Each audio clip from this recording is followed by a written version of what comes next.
નમસ્કાર, આપ જોઈ રહ્યા છો spark today news. DCB zone 3 અભિષેક ગુપ્તાનો સપાટો। જો તમે નશો કરીને વાહન ચલાવશો તો તમારી ખેર નથી। ઝોન 3માં આવતા વાહન ચેકિંગ દરમિયાન શહેરના વાડી, માંજલપુર, મકરપુરા, પાણીગેટ, કપુરાઈ પોલીસ સ્ટેશન હદ વિસ્તારમાં 10થી વધુ કેસ નોંધાવવામાં આવે છે, જેમાં વાડીમાં 2, માંજલપુરમાં 3, પાણીગેટમાં 3, કપુરાઈમાં 3 અને મકરપુરામાં 1 ડ્રિંક એન્ડ ડ્રાઈવનો કેસ નોંધાવવામાં આવ્યો છે। નવા વર્ષની ઉજવણી સારી રીતે વડોદરાના નગરજનો કરી શકે તે માટે આ વાહન ચેકિંગ શરૂ કરવામાં આવ્યું છે। અલગ અલગ જગ્યાએ વાહન ચેકિંગ શરૂ કરવામાં આવ્યું છે। વાહન ચાલકોને બ્રેથ એનાલાઇઝરથી ચેકિંગ કરવામાં આવી રહ્યું છે। ચેકિંગ દરમિયાન 5 જેટલા કેસો નશો કરેલી હાલતમાં મળી આવે છે। સતત આ પ્રકારે ચેકિંગ ચાલુ રહેશે। નવા વર્ષની ઉજવણીમાં કોઈ ખલેલ ન પહોંચે તે માટે શહેર સજ્જ છે। શહેરના પોલીસ કમિશનરના આદેશ બાદ તમામ શહેરની પોલીસ આવા અસામાજિક પ્રવૃત્તિ સાથે સંકળાયેલા સામે લાલ આંખ કરી છે।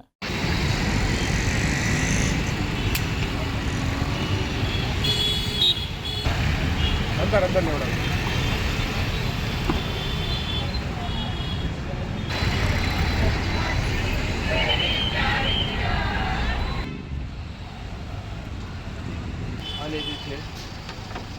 आ गाड़ी लगावવામાં આવી છે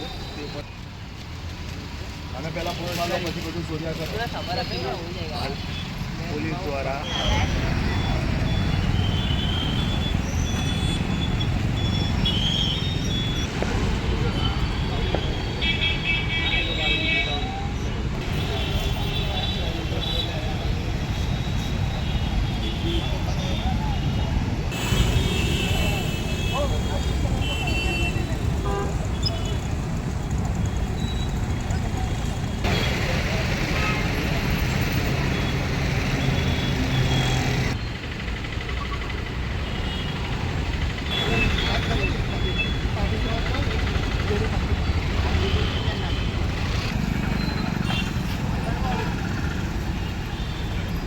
આગામી 31 ડિસેમ્બર 2025 અને ત્યારબાદ જે નવું વર્ષ આવનાર છે તેને ધ્યાને રાખીને માનનીય પોલીસ કમિશનર સાહેબશ્રીના આદેશથી આજે શહેરના અલગ અલગ પોલીસ સ્ટેશનમાં અલગ ટીમ બનાવીને વાહન ચેકિંગ હાથ ધરવામાં આવી રહ્યું છે, જેમાં જે બ્રેથ એનાલાઇઝર છે તેને સાથે રાખીને 2 વ્હીલર 4 વ્હીલરના વાહન ચાલકોને રોકીને તેમને ચેક કરવામાં આવી રહ્યા છે।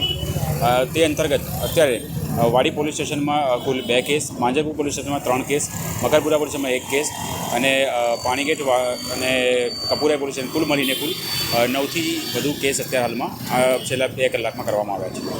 સર, શું લોકોને આ નમ્ર વિનંતી છે કે જે આ નવું વર્ષ આવનારું છે અને તેની જે ઉજવણી કરવામાં આવી રહી છે તે શાંતિપૂર્ણ રીતે કરવામાં આવે। કોઈપણ ડ્રગ્સ, દારૂ કે કોઈપણ કેફીન પદાર્થોનો ઉપયોગ કરીને અન્યનું જીવ જોખમાય તે વાહન ચાલન કરવું નહીં અને કોઈપણ પ્રકારના કેફીન પદાર્થોનો ઉપયોગ કરવો નહીં, કારણ કે પોલીસની તકેદારી છે અને પોલીસ અત્યારે કડક કાર્યવાહી હાથ ધરી રહી છે। સાંજના સમયે વાહન ચેકિંગ અને દિવસ દરમિયાન જેટલા પણ પ્રોહિબિશનના જે લિસ્ટ બુટલેગરો છે તેને રેડ પણ કરવામાં આવી રહી છે અને તાજેતરમાં ગઈકાલે આજે વહેલી સવારે મકરપુરામાં પણ એક ખૂબ જ મોટો ક્વોલિટી કેસ અત્યારે કરવામાં આવી રહ્યો છે। તો તમામ ફ્રન્ટથી અત્યારે શહેરમાં પોલીસ અલગ અલગ લેવલ પર કાર્યવાહી કરવામાં આવી રહી છે। સર, જે 9 કેસો રહ્યો છે તેની સામે શું કયા પ્રકારની કાર્યવાહી? તેમના વિરુદ્ધમાં MB 185 હેઠળ ગુનો દાખલ કરવામાં આવશે। તેમના બ્લડ સેમ્પલ અને મેડિકલ કરાવીને તેને FSLમાં મોકલવામાં આવશે અને યોગ્ય ઇન્વેસ્ટિગેશન કરીને કાર્યવાહી હાથ ધરવામાં આવશે।